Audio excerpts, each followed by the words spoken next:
লক্ষ্মী ঝাঁপি সিরিয়ালের আগামী পর্বে আমরা দেখতে পারবো ঝাঁপি রনিতকে বলেন, একসাথে বসে শাট করছিলে আমাদের সর্বনাশ করার। রনিত বলেন, এই তুই বাড়ি বইয়ে এসব বলতে এসেছিস? ঝাঁপি বলেন, কি ভেবেছিলে আমাদের রান্না করা মাংসে বিষ মিশিয়ে আমাদের ক্যাটারিং এর বদনাম করবি? তোর সাহস হয় কি করে রে যে আমাদের ক্যাটারিং এর ব্যবসায় কাট্টিবাজি করার? ওরে তোর মা আছেই এই ব্যবসায়, তোর মা। তোর এত হিংসা যে নিজের মায়ের ক্ষতি করতে আটকালি না নিজেকে? এত নিচ তুই?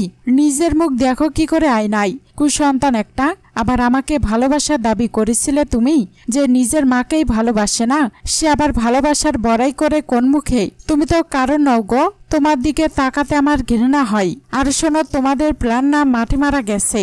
ওই বিষ মেশানো মাংস কারোর পাতে পড়েনি। অনেক ছাড় দিয়েছি তোমাদের, আর না। আজ যে নোংরামি তোমরা করেছো তার শাস্তি তোমাদের পেতেই হবে।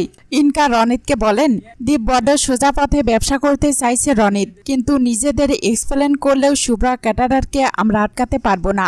ওদের আটকাতে আমাদের ওদের বদনাম করতে হবেই, এমন ব্যবস্থা করতে হবেই যাতে ঝাঁপের মুখ পড়েই আর ওদের ওই ব্যবসা সারা জীবনে আর কখনো মাথা তুলে না দাঁড়াতে পারে। রনিত বলেন, তুমি একদম ঠিক বলেছো ইনকা।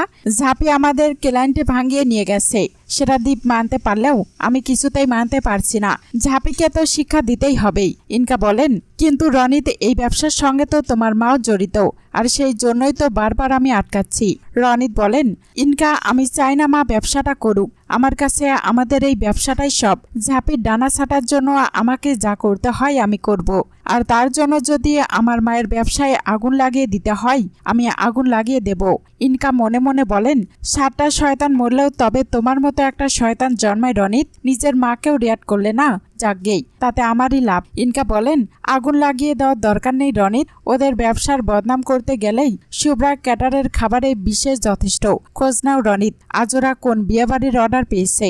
আমি বারণ করার পরও কিসের ভিত্তিতে তুমি এই কাজটা করতে পারলে মা? তোমরা যতই হুড়জুতি করো না কেন, আমি কিছুতেই আমার বাড়িতে এসব করতে দেব না।